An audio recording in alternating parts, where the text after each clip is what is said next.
think in a lot of ways, that partnership has defined the growth of the company. And so first of all, I would give a huge amount of the credit for this working to Sheryl.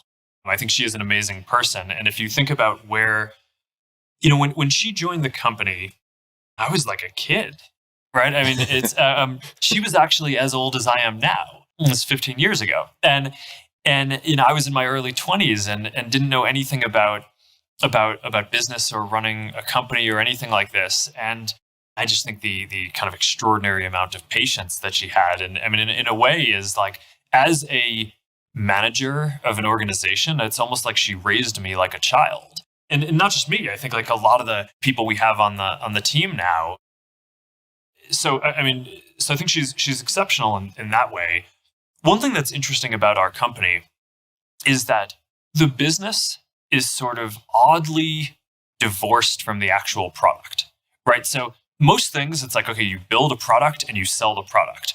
And in our case, I think one of the things that created enough space for someone who has as much energy and is as senior as Sheryl to join is the fact that in the type of business that we have, the consumer part of what we do is actually somewhat distinct from the advertising and the business part of what we do. So, there was enough space, I think, in the company to have two people, right, who basically were like primary principals for the company. And, I've debated this with a bunch of other peers and people who've created companies. I mean, I know you had a great podcast with Daniel Ek a while ago towards the beginning of COVID. And now I've had this discussion with him a bunch of times. He's like, I just couldn't do that, right? It's like, because it's like literally for Spotify, it's like they build the business and the content and all that stuff is like part of, that's like one kind of package. Whereas I think we're sort of uniquely set up where I can focus on the consumer part of what we do, and she can focus on all the advertising and building the business. And that just has worked incredibly well over a long period of time. And I think will for a long time to come. So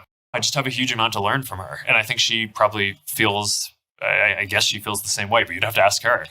Yeah, maybe that'll be round two. Yeah. So I do think that the separation of church and state, I mean, that's probably an overstatement, but the clearly delineated halves of the company, so to speak, lend themselves to that. It's a really good point.